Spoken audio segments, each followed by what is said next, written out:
cidadania, educação, comunidade, saúde, comunicação, universidade, cultura, debate. Cidadania em Debate.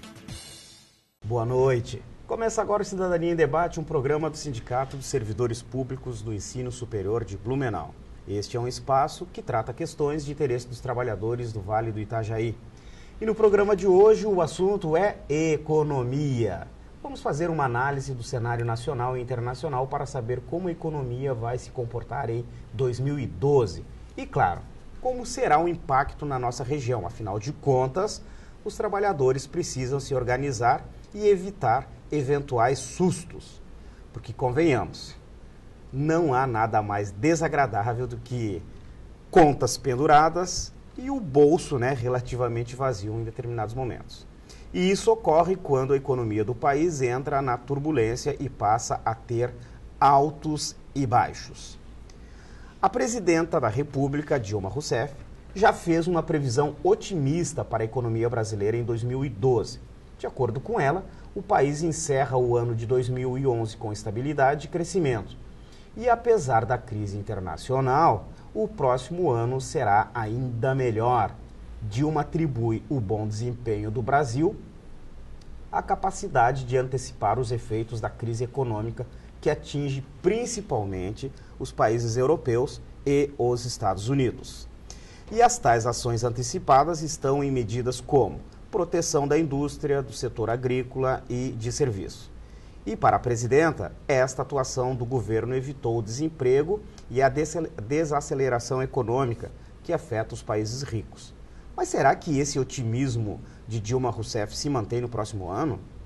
E o brasileiro vai continuar consumindo em grande escala? Este consumismo é bom ou é ruim? Bem, para responder estas perguntas e fazer uma projeção do que podemos esperar para a economia brasileira e, consequentemente, a economia da nossa região, o convidado de hoje é o professor do mestrado de Desenvolvimento Regional da FURB, Ivo Marcos Tales. Inicialmente, professor, o otimismo da presidente Dilma se mantém em 2012 ou este é um discurso que ela precisa fazer para não desestabilizar o setor financeiro? Boa noite. Obrigado por... Boa noite, Carlos. Eu fico muito contente por estar aqui novamente e, indo direto ao ponto que você levanta, eu acho que a presidenta não poderia ser, obviamente, pessimista. Este otimismo dela faz sentido, ela está encerrando o primeiro ano do mandato dela e ela tem que prestar contas aos eleitores e à população brasileira de que tratou bem da economia do país.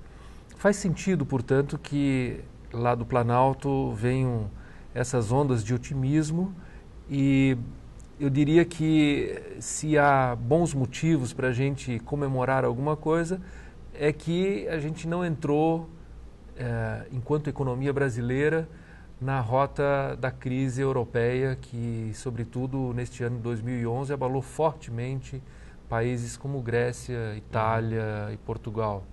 Mas, enfim, eu acho que esse otimismo ele faz sentido. Qualquer presidente na condição da Dilma faria a mesma coisa, tentaria passar uma mensagem positiva para a nação. Mas agora, saindo desse discurso da presidenta e olhando os cenários, o cenário internacional e o cenário nacional, o que nós poderíamos projetar aí? Se a gente olhar o cenário internacional, a gente teria que abrir bem os olhos e dizer que algum tipo de reflexo vai ter. Vejamos, se por um acaso a Europa for acometida pelos efeitos dessa crise que está se avolumando e que manifestou inicialmente de uma maneira um pouco mais forte nesses países já citados, como Grécia, Itália, Portugal, Espanha, mas isso vai afetar, por exemplo, o padrão de consumo dos europeus. Isso vai afetar outras economias, como os Estados Unidos. E se isso vier a ter algum tipo de impacto sobre uma economia que, a essa altura, funciona um pouco como reserva da economia mundial, como é a China, aí a pergunta é para onde que nós vamos exportar as nossas commodities, para onde que vão os produtos que nós fabricamos para o mercado externo. Se eventualmente eles tiverem problemas muito sérios nas suas economias, eles certamente terão dificuldades de importar os nossos produtos. E isso evidentemente afeta o nível de atividade internamente no Brasil. O que talvez transmita algum otimismo adicional para nós neste momento, considerando essa situação dada aí, né? Pessoalmente não me agrada, mas sobre isso a gente pode até falar à parte. Mas dadas as condições que nós temos aí, o que realmente é motivo de algum otimismo nesse quadro é que o mercado interno está realmente bombando. O mercado interno está sendo impulsionado fortemente por uma taxa de consumo relativamente elevada que não tem pressionado os preços, como neste caso os liberais mais pessimistas e mais algourentos têm anunciado. A inflação deve ficar num patamar absolutamente dentro do previsto pelas metas estabelecidas no âmbito do Banco Central.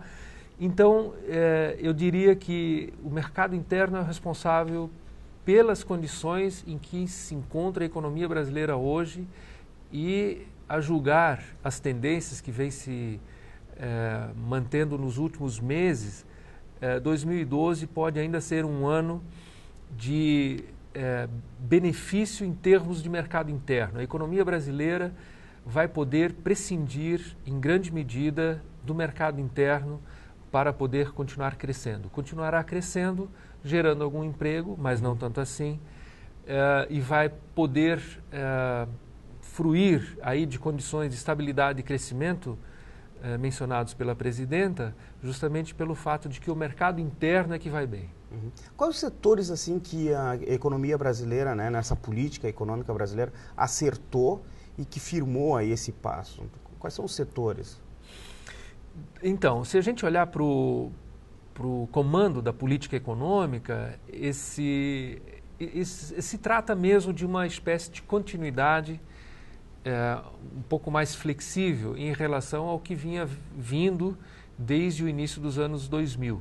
Em outras palavras, desde a década passada, tem uma preocupação em manter a estabilidade muito forte, quer dizer, não deixar que voltem pressões inflacionárias, né, com crescimento a partir de 2003, 2004. Então, do ponto de vista do comando da política econômica, eu penso que essas tendências vão se manter.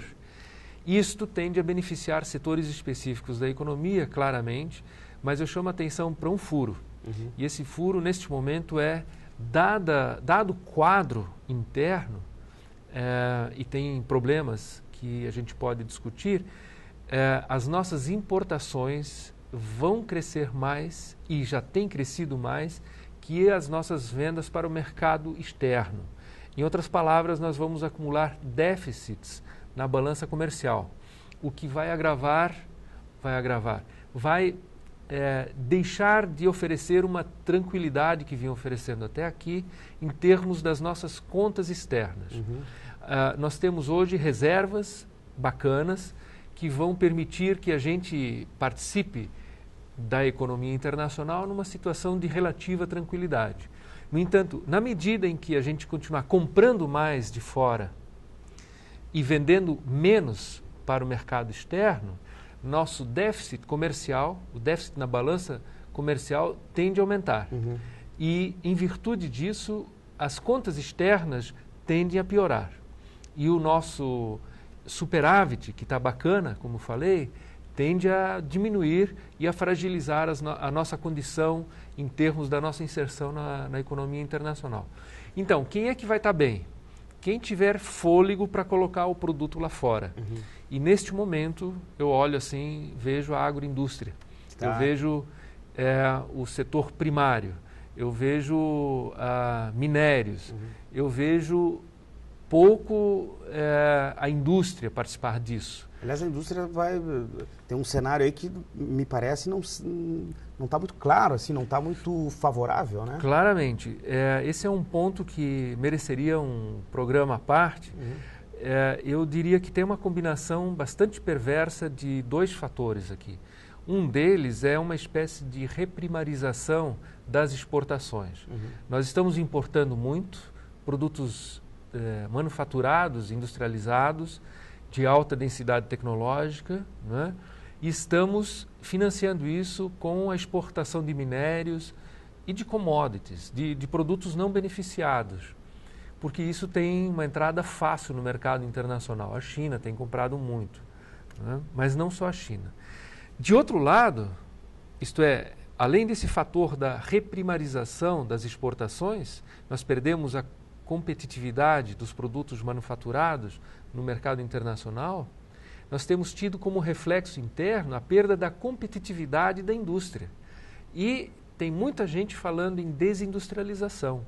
Desindustrialização não significa que a indústria vai morrer. Como é que seria isso? A desindustrialização, em poucas palavras, significa que a indústria perde fôlego em termos da sua concorrência no mercado internacional para colocar o seu produto em termos de competitividade. A indústria automobilística seria um bom exemplo para isso? Por exemplo, mas não a única.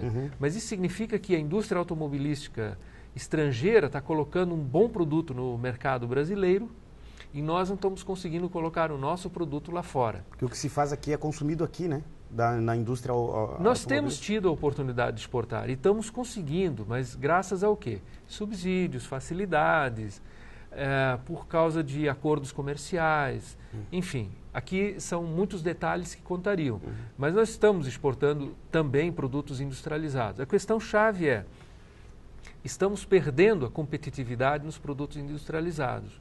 Se nós perdemos competitividade nos produtos industrializados, isso significa que a nossa indústria se torna menos competitiva em relação às indústrias de outros países. E esses países vão colocar produtos industrializados no nosso mercado e, inclusive, roubar o mercado interno brasileiro com seus produtos. Não é? A menos que a gente tomasse medidas protecionistas, e ninguém parece querer isso, não é?